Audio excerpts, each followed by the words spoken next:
alleged recovery.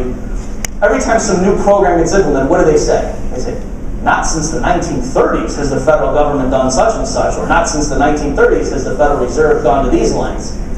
And so you say, okay, well, was the 1930s, were they a particularly good time in the U.S. economy? No. So if we're doing the same policies now that we did in the 30s, and gee, isn't it funny that this is the worst recession? Man, it's just lingering and going on and on. It's like, this is the worst economy since the 1930s. Go figure. Right? Do you start to see, wait a minute, maybe it's because the policies they did in the 30s are why they were so bad, and why the policies they're doing now are bad. So in other words, suppose it's, just go with me on this one. Suppose the way you fix an economy is not to let politicians spend $1 trillion they don't have. Just pretend for the moment that that's true. That doesn't make us richer to have Barney Frank and Nancy Pelosi spend a bunch of money we don't have. What would the world look like? It would look just like this, wouldn't it? That they would go ahead and do that when Obama first comes in, and then a year later, and change, we would still be with unemployment higher than when they came in.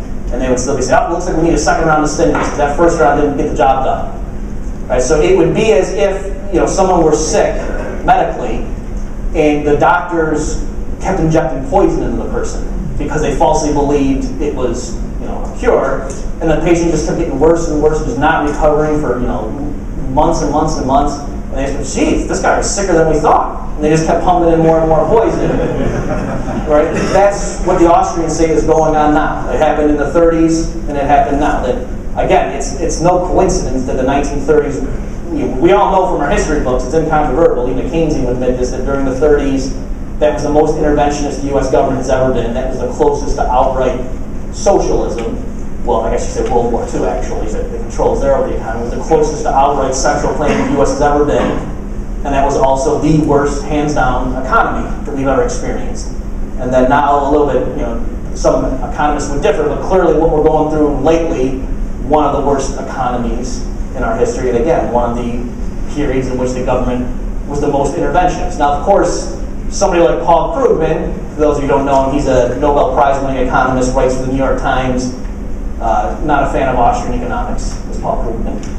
He is going to say, well, yeah, it's because the patient's sick and they need more medicine, so you're just confusing cause and effect there, that of course the government's going to be the most interventionist. But again, it's not like what we're saying is counterintuitive. It makes perfect sense what the Austrians are saying, that the government is inefficient. We know that on a small scale. Everybody knows if the government tried to run an ice cream stand, it would lose money.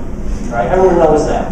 Everyone knows that if you say rank occupations and pick, who would you trust to handle money honestly? That's when you're going to put politicians up at the top of the list. And yet now, this federal or the financial regulation reform bill, we're trusting politicians and the lobbyists to meet with them. They're going to clean up Wall Street, right? Because they're going to actually make sure there's integrity now. I mean,